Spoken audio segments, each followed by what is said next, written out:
4 or 5 in a row. Do I need to have supporting pages, blog posts for a local biz website, like how to or what is terms? You get the point. If so, I don't think so. I mean, I found that right now with local type sites, that having too much content can actually hurt the site. And I mean that because there's a lot of cannibalization or competing pages.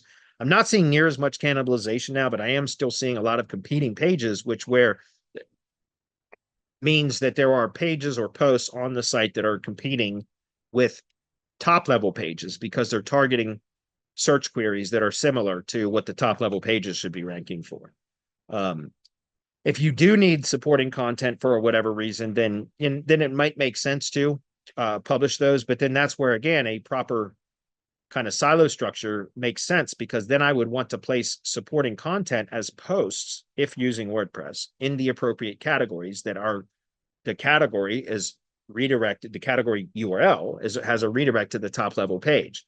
So that when you place a post into the appropriate category, again, through that taxonomy, internal linking, like behind the scenes in the back end of code of WordPress, it's kind of flowing that relevance up to the top level page. Well, it flows to the top level category, but the category page is redirected to the top level page, if that makes sense.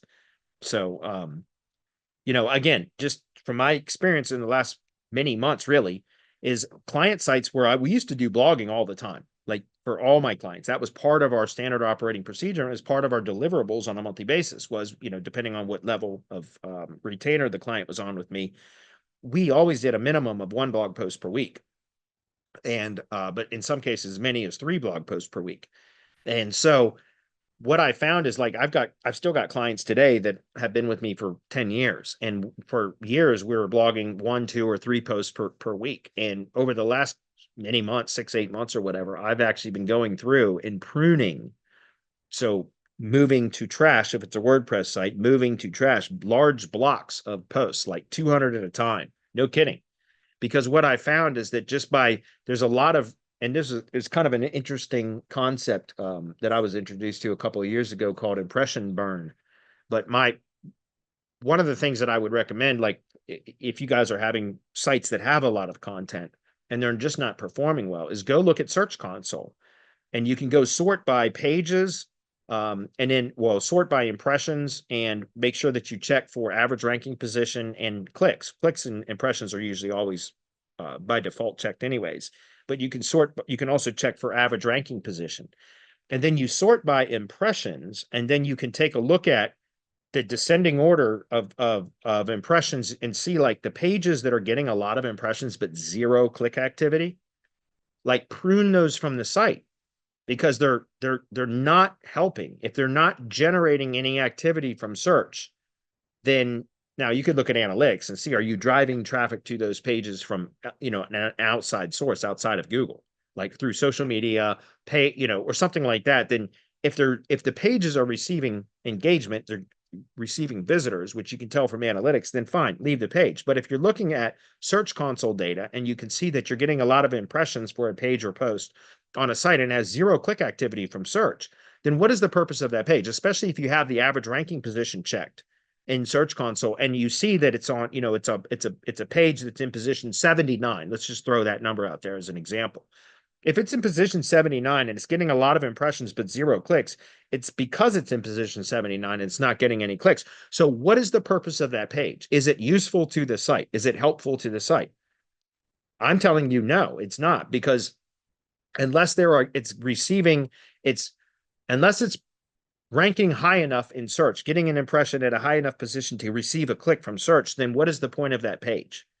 Well, I'm trying to add topical authority to the site. Well, I'm telling you, with local right now, that kind of stuff can cause problems, because if you've got a bunch of pages on the site that are getting impressions, but they're ranking very, very poorly. In other words, they're way, way, way, way down in the search results because they're not optimized well, blah, blah, blah. Then what's the point of the page? How is it actually helping the site? It's creating crawl resistance. It's requiring Google to use more processing power to crawl the site.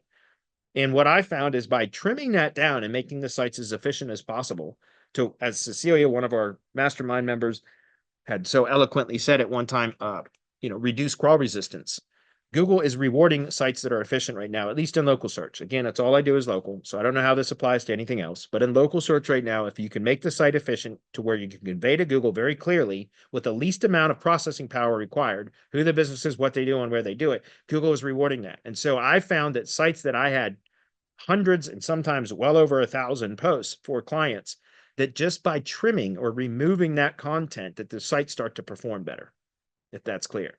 So why I say that is because if you're going to be doing blogs as kind of a deliverable so that you can charge accordingly, et cetera, for the client, fine, do it on external blogs. That's what we do now. Like, in other words, if we're going to build branded and supporting assets for the business, which we always do.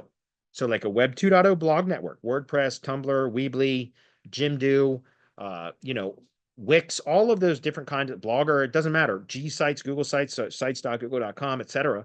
Why not use the external branded blogs as the blogging platforms, right? Publish well thought out, well optimized content on the Google site, Blogger, WordPress, Weebly, etc. Use the external blogs that then have links that then are pointing back to the money site so that you can build kind of relevance and authority to each of those branded blogs, but you don't have potentially competing pages on the same domain. That makes sense. It's supporting content on external domains. And I found that to be a more effective way to do things now, at least for local and service area type businesses than the kind of stuff that I work in. Hopefully that's clear. Okay. If so, how do you silo them? Can you explain in regards to your Felling Pro or Grim Reaper Tree Services site? Yeah, no, I would do that on an external blog now. Like I said, I would do that on a Blogger blog or something like that, where I would have a thorough post about pruning trees, for example, and then that would link back to the tree trimming page or the specific city page. Because if you say like how to prune trees in Louisville, then I could either link to the tree trimming page or the Louisville page or both from that external blog post that's published on a branded asset, which is an extension of the brand anyway. Is that clear? That's how I would do it. I would, because again, this is a high level site. I build all my sites on high level now.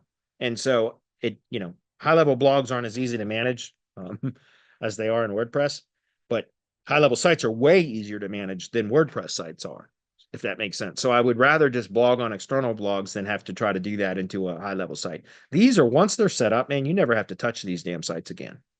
That's what I love about them. There's no logging in, there's no updates, none of that. They're just there. It's beautiful. Okay. Good question.